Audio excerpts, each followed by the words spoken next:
Seorang veteran perang yang sudah pensiun diperlakukan dengan buruk dan dipermainkan oleh pihak kepolisian. Mereka tak hanya menyemprotkan air bertekanan tinggi ke tubuhnya, namun Kapolsek setempat bahkan sampai mencekik lehernya dan berniat mencukur habis rambutnya. Tindakan itu tiba-tiba membangkitkan rasa takut mendalam di hati Rambo, karena pisau cukur yang digunakan mengingatkannya kembali pada siksaan berat yang pernah ia alami di masa lalu. Akhirnya, ia terpaksa melawan. Dengan gerakan cepat, ia menendang salah satu petugas dan melepaskan diri dari cengkeraman Wakapolsek. Setelah berhasil melumpuhkan beberapa orang polisi, Rambo berlari keluar dari kantor, merebut sepeda motor milik seorang warga yang kebetulan lewat, lalu melesat pergi menjauh. Ia memilih lari ke kawasan pegunungan, berniat menyingkir sejauh mungkin dari kota itu. Namun Kapolsek tak membiarkannya begitu saja. Ia mengirimkan pasukan beserta anjing pelacak ke dalam hutan untuk memburu Rambo.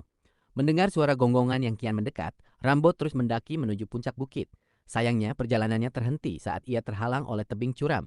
Sementara para pengejar semakin dekat, ia berusaha turun memanjat, namun keberadaannya sudah terlihat oleh helikopter polisi yang berputar di atas. Seorang petugas mengangkat senapan runduknya. Peluru nyaris saja membuat Rambo jatuh terhempas dari ketinggian. Bahkan di mata mereka, kejadian ini dianggap sekedar permainan seru semata. Saat polisi kembali membidik, Rambo tak punya pilihan selain melompat bebas dari tebing itu. Beruntung, rimbunan pepohonan di bawah memperlambat jatuhnya tubuhnya, sehingga ia selamat meski menderita luka yang cukup parah. Pihak kepolisian sama sekali tak berniat melepaskan buruannya. Saat mereka sedang sibuk mengisi ulang amunisi, Rambo mengambil sepotong batu besar dan melemparkannya tepat ke arah helikopter.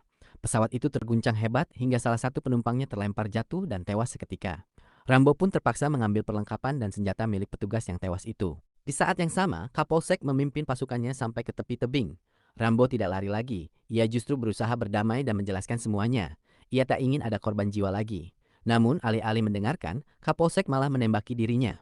Rambo pun terpaksa kembali melarikan diri. Di tengah kekacauan itu, ada seorang polisi muda yang menyarankan agar mereka membiarkan Rambo pergi saja. Saran itu justru membuat Kapolsek sangat marah. Ia menyeret pemuda itu ke depan jenazah rekannya yang tewas, bersumpah mati pasti akan menghabisi nyawa Rambo. Ia sama sekali tak menyadari bahwa Rambo pun bertekad membalas segala penghinaan yang telah ia terima. Diam-diam, Rambo bersembunyi di pinggir jalan pegunungan. Saat sebuah kendaraan lewat, ia menyergapnya, mengendalikan pengemudi, mendorongnya keluar, lalu membajak kendaraan itu. Ia melaju kembali ke arah kota dan menabrakkan mobil itu tepat ke pompa bensin. Ia lalu membakarnya hingga terjadi ledakan dahsyat. Suara ledakan itu menarik perhatian seluruh petugas yang bertugas, memaksa mereka datang untuk memadamkan api. Saat keadaan sedang kacau, Rambo muncul tepat di depan kantor polisi.